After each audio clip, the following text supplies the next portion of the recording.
everyone. I'm so excited to have you meet Deborah Zlotsky, who's with me today. When I show you her work, you're going to fall in love just like I have. And I've been following Deborah's work for a few years now. Her abstract paintings are colorful, graphic, bold, and her use of color, shape, and form and perspective create this amazing world that you can get lost in. Deborah's represented by Catherine Markle Gallery in New York and also Robuchon Gallery in Denver. Is that right? Mm-hmm. She has received Guggenheim fellowships, a fellowship from the New York Foundation for the Arts in painting. She's been awarded residencies at MacDowell and Yaddo and Bemis Center, and her work is all over the world in corporate and private collections, including Nordstrom, Fidelity Investments, Capital One, Progressive Insurance, Waldorf Astoria. And Deborah has a BA in art history from Yale University and an MFA from University of Connecticut. And she's a teacher at the Rhode Island School of Design and paints in a studio attached to her garage in upstate New York. Is that right? That's right. That's right. I love that. Thank you. Not a big fancy studio right there in the garage like most of us.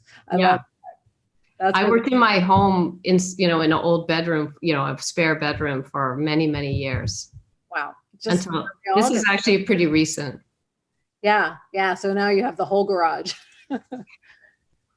Yeah. I mean, was built as a studio. So it's got a couple skylights and it's got some windows that look out into some of the woodsy backyard. So it actually feels really plush to me. Yeah. That's where you are right now. Is that right? That's where I am right now. Yeah. Before we get started, I just want to share my screen and show you guys some of Deborah's work, because you probably will have seen a little bit of this in the introduction, but I'm so in love with this. And I don't know, it's the use of color. It's the texture, it's the control and the out of control, the beautiful forms that feel so real. I mean, this feels like a thing. And then I'm brought back to, oh, this is a painting, right? Oh no, this is a thing. No, this is a painting. I get lost in it. And then, some of these are very sort of blocky and others are really organic. And there's some pattern and just unbelievable. So tell us, everybody likes to hear about how, like when you were little, and how did you become an artist, and what was that like, and were you supported in your interests? Well, my parents were both really into art. My mom actually had gone to the Rhode Island School of Design and has a degree in illustration, but like a lot of women in the 50s, she became a homemaker and mom, and I have two sisters. But she and my dad were stationed at West Point. My dad was a doctor and he did some time at West Point, and upstate New York, Hudson Valley, they started collecting early prints, American prints.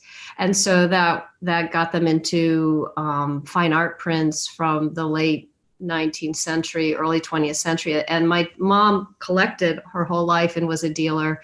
And my dad, helped her with that. And so our house was full of those kinds of works. And we were brought to museums growing up. Yeah. I kind of had a benign neglect sort of childhood. I spent a lot of time outside. I actually hated going to museums. I probably would have loved some art lessons, but like that would have been too, interactive for my mother. But, we were just surrounded by art. And on our own, all three of us are, my sisters and I, we always did crafts and we always drew and we always did all those things sort of on our own. You finally decide you're going to paint, and then you're studying painting. Did you learn in school about how to be an art, like how to move your career forward, how not only in sales and marketing, but how to develop a style or an interest and in work that's so unique and authentic to you. Like, how do you sort through all of the things that you're learning about painting and drawing and come down to your, like, this is what I care about? I guess I would say, like, when I started taking some of these studio classes to kind of make up for what I didn't have as an undergraduate, when I was at American University, it was very kind of Bauhaus. So it was sort of more formalist.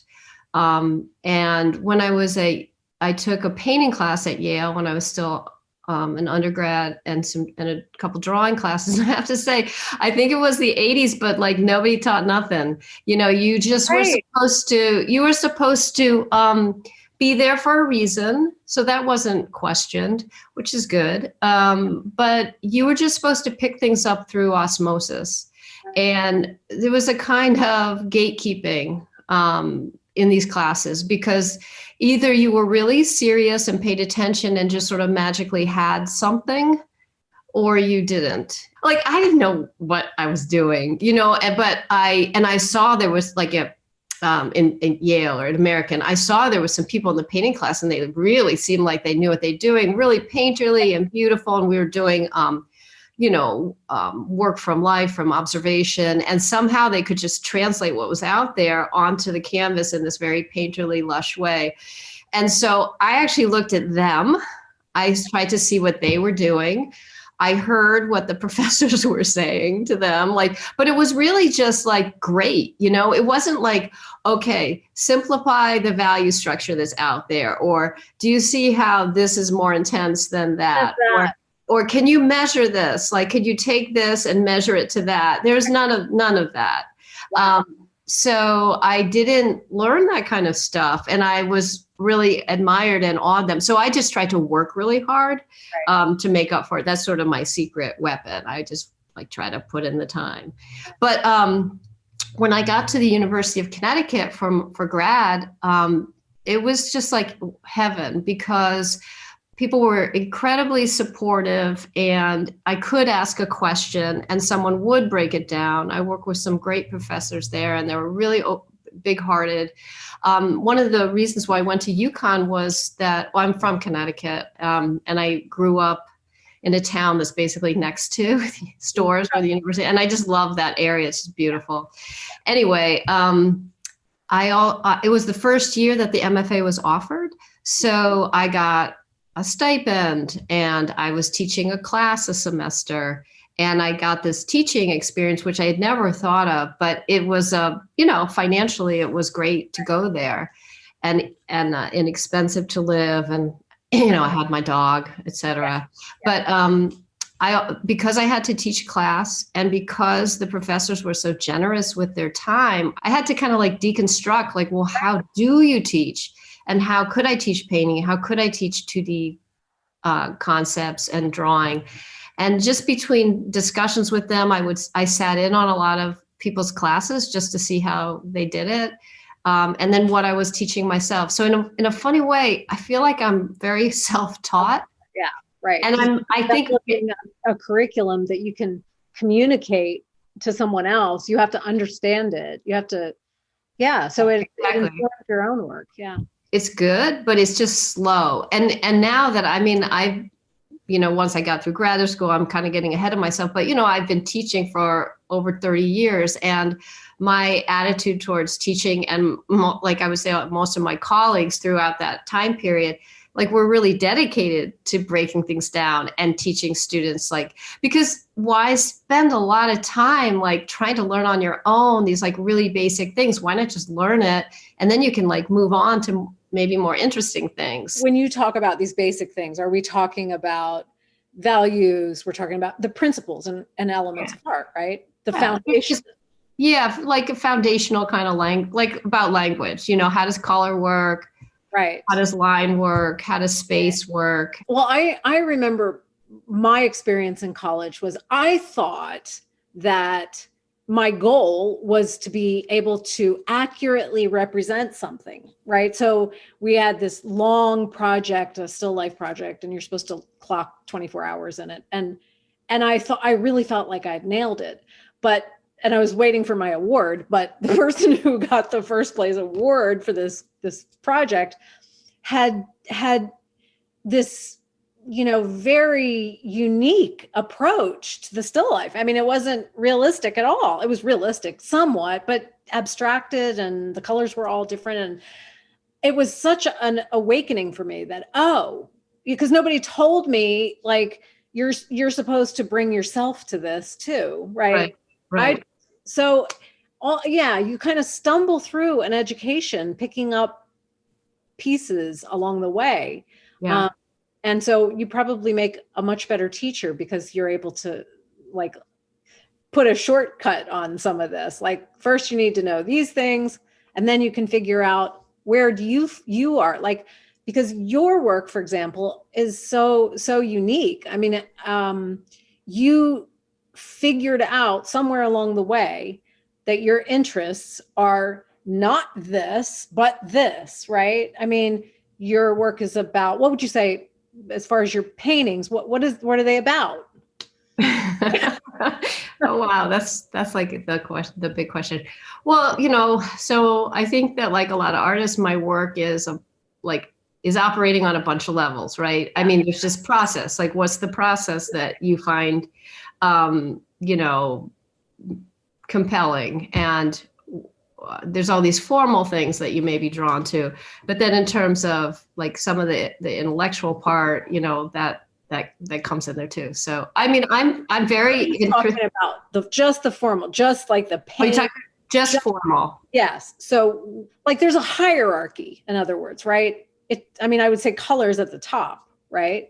I think I'm constantly moving back and forth between structure and color, and color is structure and structure is color and all that. But, I'm trying to figure out some kind of set of relationships, like shape relationships, let's say, or interval relationships. And I'll make an attempt at color. But then I might realize later in the process, no, the color needs to be this other thing, or the color's fine, but I need to change this, some of these proportions and quantities, and, just the kind of movement and shape relationships and sense of space and color, like, these are different headings that I'm always trying to integrate. In a way, I start the same painting over and over. It feels like I start the same painting over and over again. It's just where I go with it. Is it to have more relationships or less relationships? Or, some of the ones you just showed were earlier. They're probably like little less than 10 years old. So there's a lot more obvious sort of organic movement in those, and a lot more sort of one thing, sort of, knotted and connecting, and a slightly deeper space of things pushing back into space. And how far do I go with connecting one part to the next or separating them? And all of that is part of the process, the formal process. I would love to see the first stage of this. Like, what did that look like? Is that, is that a sketch? Is it, like, I do see, I'm going to go to some of these images. This was you at one of your residencies, I think. This is actually in my studio in Albany when I was teaching at the College of St. Rose, and I had a studio, in one of the buildings. Okay. And I was having a show on my drawings. So this was me, it's kind of surrounded by some drawings. Yeah, and you can see that there's a connection between these drawings and those paintings, right? Good. I definitely see that, although it's very different. And I think you're working in graphite on Yupo, is that right? They're powdered graphite mostly on Mylar, sometimes on Yupo, and Yupo is just like a white version of Mylar. But with these, I would say, I think in terms of language a lot, this is again, like on a formal level, and so here the language is really different. It's smoother, it's softer, it's graphite, it's more organic. There's a lot more light information, but the structure is very much the same. Right. Right. And the same with this. So it's like another knotted kind of complicated thing. Right. This was, I don't really sketch, usually whatever I do, that's what it is. So these were just always intended to just be drawings. That's what they are. Yeah. Okay. Yeah. But you might start a painting this way, no? I might, but I usually don't use, I guess I use line a little bit, but it's usually it goes to shape right away, Right. and I wouldn't. Yeah, a big part of my process and a big part of my thinking about my work in terms of the content is about history and building up history and building up like a route for me to move forward. So connections get started and then they need to be disentangled and then connected in a different way. And so a lot of it is just sort of building up these basically kind of errors or missteps, but they're actually really needed and important in order to kind of move around. I could see now, again, this is different, but similar, but different. I mean, I would think powdered graphite on Mylar must be quite messy. Super messy. In fact, that's why I used to do it in the school studio, because I did it at home for a while and it just got everywhere. Yeah, I can imagine. But it's such a pleasure to work with. It's, I haven't worked with it in a little while, and I probably would have to wait till, I usually do a few of them over the summer, but this summer was so weird. Do you miss color when you're working like this?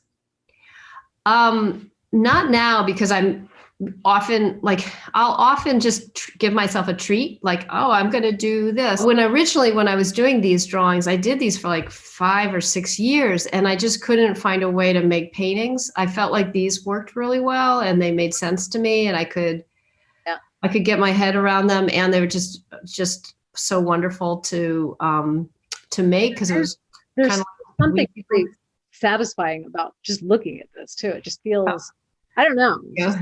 I don't know if it's like pasta or it's soft. It just feels like almost like body, or I don't know. It's very sensual, very satisfying to look at. Oh, well, thank you. I mean, a lot of them this one's like a little more abstract, but more figurative.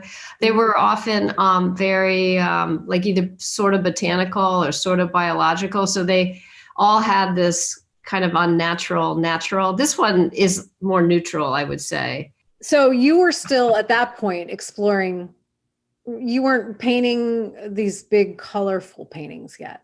No, I wasn't. I actually was coming off of many, many years of working more representationally. And so I started out working figuratively when I was in grad school and some years after that. And then I went into making what I kind of call these sort of surreal still lives, kind of appropriating bits and pieces from art historical paintings. My background was art history, and it was a way for me to get back to different than this. They're darker, and they have, like this one.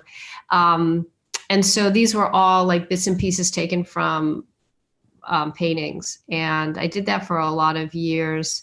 Oh, okay. And these had a lot of history in them. I would paint and then put varnish, and it would sort of destroy parts, and then I'd repaint. So it's kind of like painting and repainting and creating a history, thinking about gravity and balance. Those ideas have been with me for a while. This is from the 90s, from the mid 90s or early 90s. Mm-hmm. And that led to working with some still lives with the books and things like that. And then I had been doing them. And a lot of times when I'm trying to figure out what I want to do, I literally make myself a list of the things that I enjoy and that are working, and the things that I don't enjoy. These darker still eyes were really satisfying, but they were very dark. Yes. Very dark. And a little bit of saturated color. That felt really satisfying to you. I did them for a lot of years, and I think I just wanted more light in my work, and that's when I moved into working with the still eyes with the books. And with the books, I knew that they were mostly these single kinds of forms, like this stationary box with the dogs on it. Mm-hmm. I knew I needed to get more ambitious with what I might put into the space, and I just wasn't interested. And at the same time, I was developing a new class for, I guess it was juniors, undergrads, and it was to work more conceptually, more process-based, more abstractly. And that just, in doing the research for that class, it helped me kind of experiment with a lot of things, and I kind of didn't show the work that I was doing to anyone for 2 or 3 years. But that's what really helped me launch a notion that I could move away from representational work. You're saying that it was through developing this class Mm-hmm. and putting those thoughts, making those thoughts kind of more concrete, that you, because a lot of people go through this, evolution from representational painting to abstraction. Mm-hmm. They feel afloat in a sea of confusion, right? Like, how do I figuring out, maybe it's about making that list. This is what I care about. This is what excites me to do. This is going to be how you find your way, right? Mm-hmm. But Yeah. it's hard for me visually to see those older paintings, and like I want to see 3 stages of development to understand, right, how you end up where you are, and not only where you are, but where you've been now for a decade or more, Mm-hmm. right? Mm-hmm. And you're still fascinated by what you're doing, or you wouldn't be producing the way you are, right? Right, right. And I mean, there's built-in variety within what I'm doing. And, Yes. I think people get to a point where they, what would be the best term? I mean, maybe somebody might say mature work, or you got to a mature point in your studio practice. I'm not sure if it's that, or it's just, for me, it's sort of finding the best language that fits what I can do with, what I want to say, what I can do with it. Is like a language that I'm feeling fluent in. And my paintings, even though they look very graphic and flat, Yeah. I know they have some perspective that's easy to see, but they always have these moments of trompe-l'oeil where there's little pieces of string or little posts or things holding up. I mean, I'm interested in aging. And so my paintings are aged in a way. They go through, I have to go through this certain set of changes and changing relationships. And then I always sort of put in these bits and pieces that might hold up a part or connect a part so they stay together. So we've been talking a lot about the formal qualities. So tell me more about, like in this one that you have up. Yeah. You can see there's a little support right down there that seems to be holding things up. And even the perspective, it's like, it makes sense, it doesn't make sense. Right, exactly. So and I find, and this may just be me, but I find those little pipes and things really humorous. Like they tickle me, like, because at first I'm just so involved in the color and the flat areas, and then I see that, and it's I don't know, it's funny. I mean, I think you get it.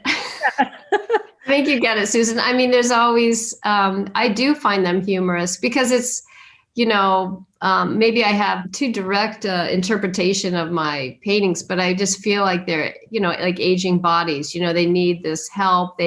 Even some of the shadows are kind of humorous, that this thing that's so blocky is making this like lovely, delicate shadow onto the next thing, because it should seem flat. And there's a kind of boldness to the flatness, and yet having that delicacy also, I think it's sort of humorous, but it's in a poignant way.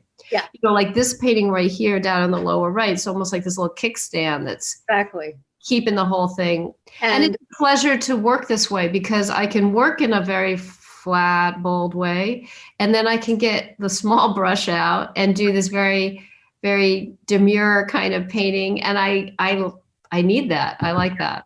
Yeah, that's like filling a need in that area, as well as, like this sort of brown gold stripe is very flat. It's doing one thing, and then this is doing something completely different. It also, like, there's also something visually or formally about that little dark mark down there. I mean, it's a kickstand, but it's also a small shape, Mm-hmm. that feels really different and really good next to all of these big, larger areas. I mean, do you think about differences in your work, and how do you think about juxtapositions of opposites in your work? Yeah, I think there needs to be dissonance in a painting in order to make it come alive. I think if there's too much similarity, and I mean, it's all relative. I mean, you can have dissimilarity that's just very subtle.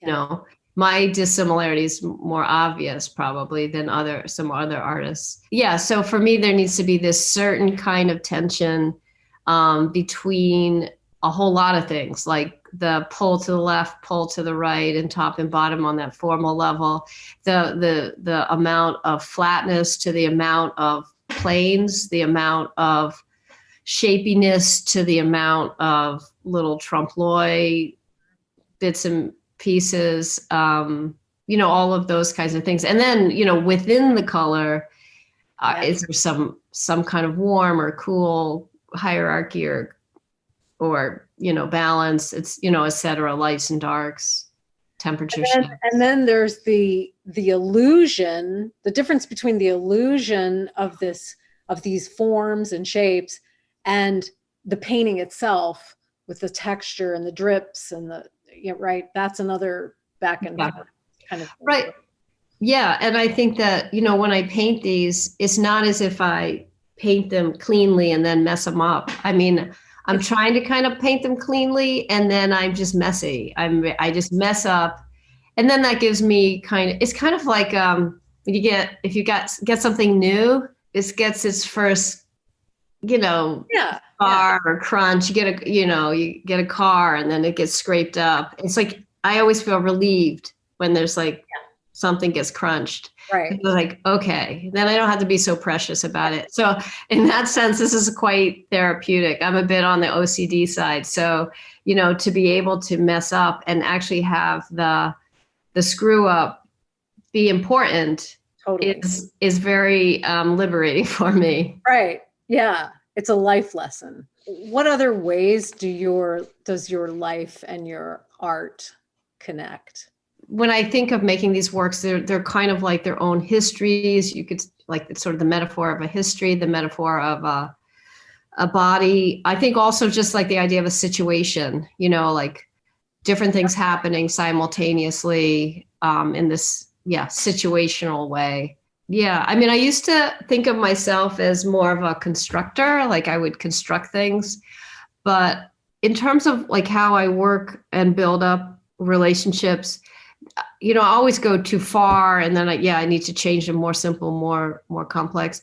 But I feel like I'm a repairer. Right. So this idea of like repairing things and like letting things be connected in a new way, or this needs to be pushed over here, or I have to let some smoky air out, or those kinds of things. This one. Yeah, there it is. Has it on the top, yeah. And that cracked me up too, because I was actually on the right too. Yeah, and here, right.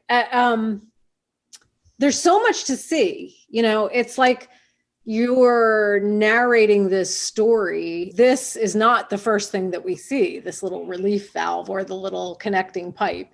It's on second read. What's more, is there something that's more important? Is the sort of narrative in your mind about what you're doing and how this is all coming together? And is that as important as the formal aspects, or not as important? Or do you know what I mean? I think I just feel like everything's important. I really do. I mean, I feel like one can't just make formal choices. It's always narrative. It's always conceptual. It's always formal. It's always personal. It's always general. It's all needed to make something that has some fullness to it. You had to have spent a lot of time studying color. I took a color class when I was at American University, and I took it with this, I really wish I remembered her name. It was so long ago. But she taught the class in kind of a Bauhausy way. Like we went through the Albers exercises, and that was just like, what? It really rocked my world. And then also there was something kind of like I don't know how to, I hope I'm saying this okay, but like kind of like suburban about her. And she was like, you need to go into, you need to go into this, some stores, some clothing stores and look at, she would mention designers. You have to look at, and at first I thought, wow, that's really cheesy. Like she wants me to go Right. into, Macy's and go look at the clothing and choices. But then again, that did rock my world. I began to see how, these are designers designing. That totally Well, makes sense. they are, and they're being inspired probably by nature, which you could go to nature Or to other artists. And, so anyway, it did really open my eyes. So that I felt like that was a very important moment. And then after that, it was more, again, like we were talking about before, I had to teach color in like a design class. And I thought, gosh, I don't really, except for that one class, I don't know very much. And so I had to kind of study it a little bit more. And I think just doing those exercises with my students and just being in the world and noticing things. It's funny because I don't think of myself as being a great colorist. I just feel like I'm persistent, because I put in colors and they look crappy. And then I just repaint and I repaint until it's like, oh, okay, I didn't intend that to happen, but I see, I'm liking that. So, right. No, that makes sense. I mean, because I'm thinking, okay, you must have such vast knowledge of color in order to make all these things work.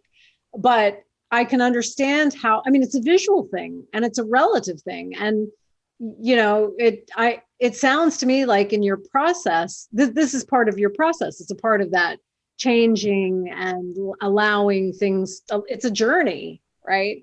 Yeah. No, you're right. You're right.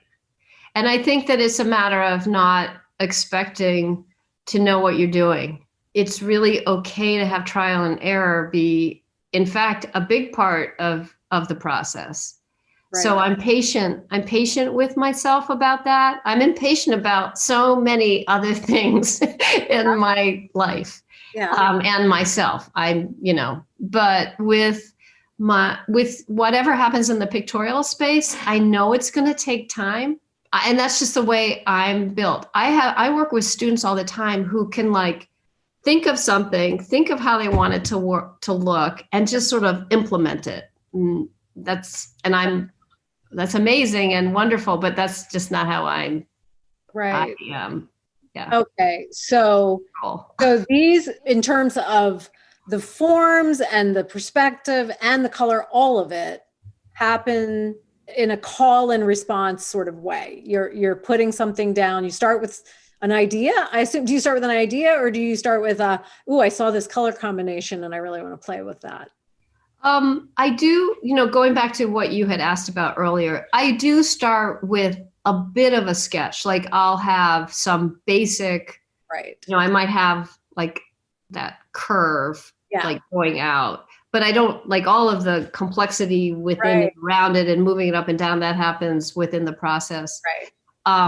But like with this, since you have this out, I haven't mentioned some of the other things I do besides painting, but I've been doing a variety of other work that I would say is based on like thinking about my childhood. I mean, this is just connected to aging as well.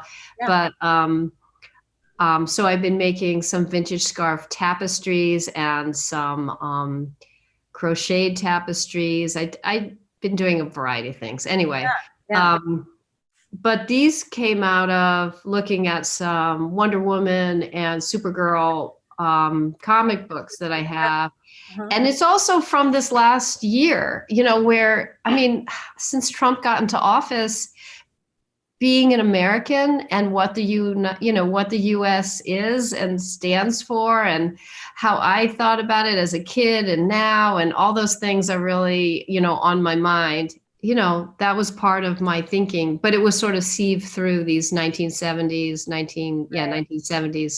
comic books. Right. How do the titles of your work, I've had the titles here on the side, do they kind of come to you as you're working? I mean, I'm imagining you painting and the things that are happening on this canvas are bringing up things in your life or things that that are happening in the world. And is that how the titles come about? The titles come about later after I'm done. I mean, my work, each of the painting has its own narrative that has no words. Right. And then I have this ongoing document, Word doc, where I just put in, as I find them in the world, from everything from, New Yorker, New York Times articles, bits and pieces, to novels and poetry and movie reviews and, just phrases. Yeah. I like phrases that have some ambiguity and are kind of suggestive of a kind of transitional place. Mm-hmm. And so then when I'm done the painting, I just try to look at that list of that language and then the language of the painting, and I try to kind of match them up. I think it's like naming a child. You almost can't do that until you see the child, right? Yeah, I think that's a great way to put it, Susan. Yeah. And I don't know what I'm doing until I don't know what it is until it's done anyway. Right. Because I don't start off with a singular intention. This is a detail from that painting, and this is where we were talking a little bit earlier about where some of your earlier representational painting shows up. Yeah, and it's funny. I guess this is just about as much representational painting as I want to do. I just want a little bit here and a little bit there. It's too much pressure to do a whole painting that way. Yeah. Or not, and my interest has waned. Right. How do you, I'm assuming you've got a family, you've got probably a busy life like all of us. How do you balance it all? I mean, I'm struggling with that. Even though COVID has shut down a lot of things, life is still busy. How do you find time to produce enough paintings to keep 2 galleries happy and, move this forward? I don't know. It almost sounds too optimistic to even use that term, the work-life balance. Yeah. I paint all the time. I'm working all the time. That said, I also have to keep everything else going, and I want to keep other things going.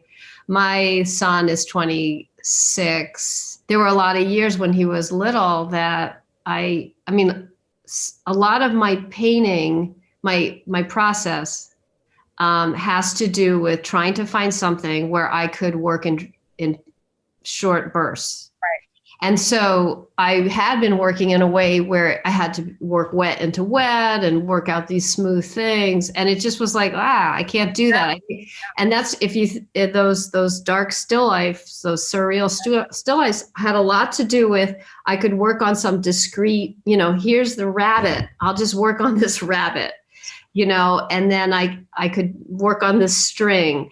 Uh-huh. It really came out of trying to find a way where I didn't have to go crazy, because I made this kind of pact with myself. I never wanted to resent my kid or the time I spent parenting. And, even though you can't spend 8 hours in the studio either. You have little bursts of time that you can do that. Yeah. Right. So I tried to have a process that I didn't have to work against, given my schedule, so I work late at night, and, I just worked around whatever was happening with him. And I had some babysitters, and I bet, I was a single mom for a big chunk of that. And it was hard. It was complicated. And it's just hard, and I think being female and an artist and wanting a family, it's a very complicated ball of wax there. Absolutely. Absolutely. I always told myself, though, my son is about the same age. I always told myself that my mother did not pursue her creative interests, and she did have some, and it was always disappointing to me. So I hope that seeing your mom pursuing something that she loves is a big plus, even though you wanted a little more attention. there's some balance in there that because I think not following your dream is also. Oh, that's a, yeah, calcification or Right. worse. Yeah. Right. Well, but my mom like didn't spend time with us Right. also. Yeah, there's that. It was like none of the above. I can say that, I think. Yeah, You know, I think it was different in the 50s. I mean, one thing I've been really aware of is a generational difference. Like I never felt a generational difference with younger people that I work with until the point that I started to. And I see how the world the world's really different now.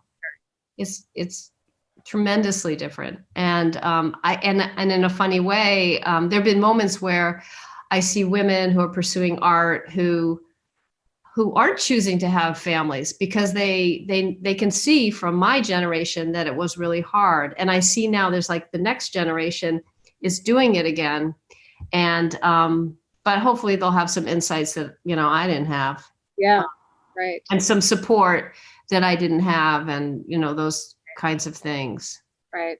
Because I think that partners, I think it's clear now you have to have full partnerships, ideally, to raise one kid even. It's just too hard. Yeah. So you're working in oil. Yeah. Okay. And I have worked, gouache too. And gouache. Yeah, that's right. You have some small gouache. But my main paintings are oil. And the color is so like neon almost in some of them. I guess oil paints come in all kinds of beautiful colors now. I don't know. I work in acrylics. You work in acrylics? Yeah. Mm-hmm. So you're working in series, it looks like, right? I usually do a bunch that are similar and in and around an idea. Right. Then they're fairly good size. So are you, tell me about how you're mixing these. Are you just using a palette and just working on it from a palette, or do you mix up batches of paint? I mostly mix as I go. Yeah. But sometimes if I'm being more strategic and smarter, I will mix up some colors ahead of time just to make the process go a little faster. So while I'm in painting mode, I'm not constantly interrupting myself, but I mostly am interrupting myself. Yeah. And invariably I had to shift something. I think it's what I want, and it looks like green, and I put it up on the canvas and it's pink. It's like, it's magic. Well, next to when you put a color next to something else, it's just a whole different thing, right? It's how you relate. So your process it's not quick, right? You're not finishing paintings really fast because you're right. So, are you able to keep galleries happy? Do you feel pressure to produce, and how do you balance that pressure to produce with the need to take your time? The Markel and Robichaud they're like fantastic people. And so they've been understanding. But usually in terms of like having the shows in a like 2-year cycle, that I can do. I'm really lucky. I teach, so I have the summers off. I have longer vacations. I'm working through the semesters, even though it's like not as efficiently and not as productively. So I have a good gig to help me stay current. I think though, as an artist, if you're selling your work at galleries, it's more the work that you're giving them in between shows, because I think artists really want people to see the work, not just sell the work. Right. And so I know that when I send off a painting that's in between shows, it's going to be seen by a handful of people, and maybe it'll get sold, maybe not, but maybe it'll get sold. But it's, I like to communicate like with all the paintings together. Right. I think that's kind of ideal. Are you able to stay focused on what you care about in the work and not let the idea of who's going to buy it or who's seeing it or what they might think creep in? I sort of have some faith that if it's authentically mine, whatever that means, it's going to be better. So I don't think about who might want to get it, you know, but uh, yeah. So I feel like I need to double down on what I'm doing, and make sure whatever I'm doing makes sense, so that whatever I produce is worthwhile. Then again, like I sometimes have these idea or these thoughts like, okay, I made another pink painting. Like, who's going to want a pink painting? Right, that's what I'm talking about. Yeah, no. And then I think, well, I don't know. What Kathy Markel often says is like, don't worry about it. We'll sell it. You know, we'll keep it. We'll sell it eventually. She's very supportive of what I do. Right. And sometimes I let that help me, like, or, you know, move me and like, okay, I don't want to use pink. I am not going to use pink. Right. That will guide me towards making some painting. Right. Yeah. What do you see coming in the future? I mean, do you feel like there might be a time when you're just done with this and you're gonna, is there some like a lot of artists have a lot of ideas and it's hard to like say no to stuff. I mean, you really need to do that though, right? I mean, you've clearly sort of narrowed down with your list of things that you're and ideas that you're working with. Do you mean say goodbye to painting or like this particular series or? Yeah, more like, you know, right now your interests are form and color and what is there a chance that something else might just become so intriguing to you that you go in a different direction? You know, I mean, sure, maybe. I don't know, but I am very satisfied. I feel like this is a meaty kind of language for me to use. And I think that one of the, you know, I keep coming back to it. I keep making paintings with a particular kind of process. The sustainability of it is because I do take breaks. I do let myself do a series of this kind of drawing, or I have these, I did a whole bunch of spray paint paintings. I'm making these different tapestries. I've done some mural projects and some digital projects. Did like an installation outdoor, more consistent project. Those kinds of things I find very nourishing. And so I don't feel bereft. I don't feel like I'm deprived. I was going to interject that you can see those things on Deborah's website at deborahzlotsky.com, which the link to that will be under this interview so people can go and take a look at some of those things. I also think that your process has a built-in sort of that the fact that you don't know where it's going kind of would keep you really interested, I would think. Yeah, it does. No, I think that's a good point. I think is worth, you know, for what it's worth. I think I'm synesthetic. So for me, like my brain mixes up color and taste. And so the color, nice. I want to eat it. Yeah. You know, so I'm always hungry. I'm going to keep going in that direction. Do you like to cook as well? Excuse me? You like to cook as well? I'm like a decent cook, but I'm more of a functional one. Like if I have time and I can enjoy it, I will, but mostly it's like efficiency. Because I'd rather be in the studio or taking a walk with my husband and my dog or whatever. So yeah, I usually wait for the last minute to make dinner.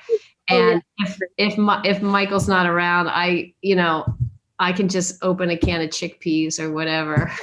I want to ask you, because you're a teacher, you may have some advice in terms of, one, how does someone who's, you know, sort of struggling to find their voice, find their way, any tips, like how would you go about? I think there's just really kind of like the example I gave of when I was researching for this class that I wanted to teach. And I knew that the ideas for the class were good and important, but the kind of open-ended exercises that I did to help ground me and kind of figure out some projects for my students.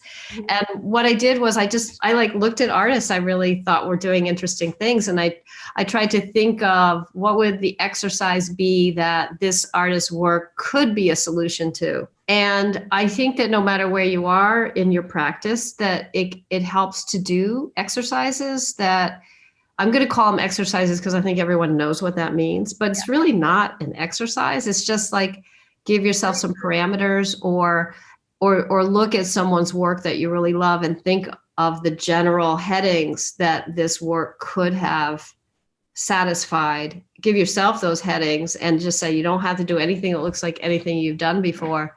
So giving yourself a variety of experiences and looking at a lot of artists' work, not just the same ones that you gravitate towards. Break those things down to understand what it is about that work. I mean, you don't want to paint like that person, but you want to understand what they care about. Because you care about the same things. Yeah. And then although, what you just said, Susan brings up, like, and it's really okay to do some copies, like that's actually helpful too. An exercise I've given or a project I've given my students would be like, find an artist that you really love and do a work that's like their next work. So you're trying to do their work, but you have to understand it enough to know what they might do. Or take an artist you really can't stand and do that, or do a copy. I think oftentimes you do work that is someone who you like perplexes you or you're not that into. You find some nuggets of goodness there. Yeah. I like that idea. If you find someone's work that you love and you can translate it into words before you go to paint, it's like you're not just copying, you're understanding in a different way what it is, whether it's color or form or perspective or whatever it is, texture. Because then your mind opens up to all the other ways that you can do that, as opposed to just that one way. Yeah. Yeah, no, you're a good I can tell you're a good teacher, but just translating it into another language and into this it's like more concrete language, our language. Right. But it also inevitably is going to build in some generalizations. Exactly. Yeah. That are helpful if you're going to then translate that into some kind of visual language. Right. I think oftentimes people can get maybe too focused on the subject matter. If it is representational, and I think in representational work, you have to, really look at the abstraction of it and the abstract concepts that you just listed. And then I think for abstract work, you almost have to dig for the specificity of it, because I think it can be hard for especially someone sort of more starting out, like they just see the abstraction or it's not grounded in enough specificity somehow.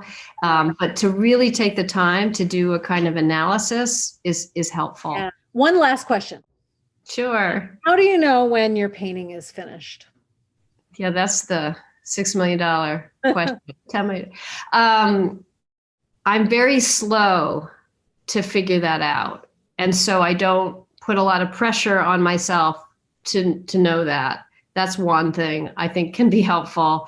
I'm not like eager for it to be done.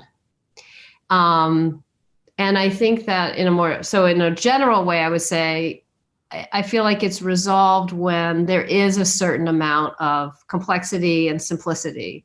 There's, a certain amount of some kind of movement circling through some kind of unexpected or a series of unexpected relationships. Because I often can make a painting that looks kind of okay. It just doesn't have anything unexpected in it. Right. Are there any things that you do, like take a picture of it or look at it in black and white or hang it on a wall or anything like that to help you figure that out? Or do you just you're looking at a series in your studio, right? And you're moving them along kind of at the same pace? Sort of. I mean, they can be at different, but yeah, I mean, right now I have a bunch that I've kind of gotten to this certain point where now I have to do these other things to figure them out. Yeah. To start out, I have been using Procreate to help me make some changes easily. And that's been super helpful. I know a lot of our members use that as well. Yeah, so that's been helping me rather because I had been painting. Now I'm just painting. You know, like I'm painting a lot, but not quite as much with the Procreate, which is good because I can kind of look through and I can change colors. So changing the colors in order to help me figure that out is super helpful. I do think like what you mentioned about doing black and white or flipping it, or I mean, I turn mine all different ways to kind of figure things out as I'm going, even if I have a notion that I want it to go a certain way. The Procreate you don't feel that it's eliminating a few steps of that journey that you want the painting to take? Yes. And I'm figuring that out now, how that's working. Right. Yeah. Because I could see like planning it out would pretty much deaden it if you weren't careful. Yeah. Right. And I think it's because I can plan it to a certain degree in the Procreate, but I really, I end up painting almost as much, but it's more like the next step. It gives you an idea for the next step. Yeah. And it's also helping me start new paintings. If I just shift some things in one painting, I can generate some ideas for other ones. Yeah. Deborah, thank you so much for joining me today. It went a little longer than I was expecting. Oh, sorry. And I didn't even get to ask some questions. What are your favorite tools? But I think we hit some pretty important things, and really appreciate your time here. Oh, well, thanks so much for your time, Susan. It was fun to talk with you. Great.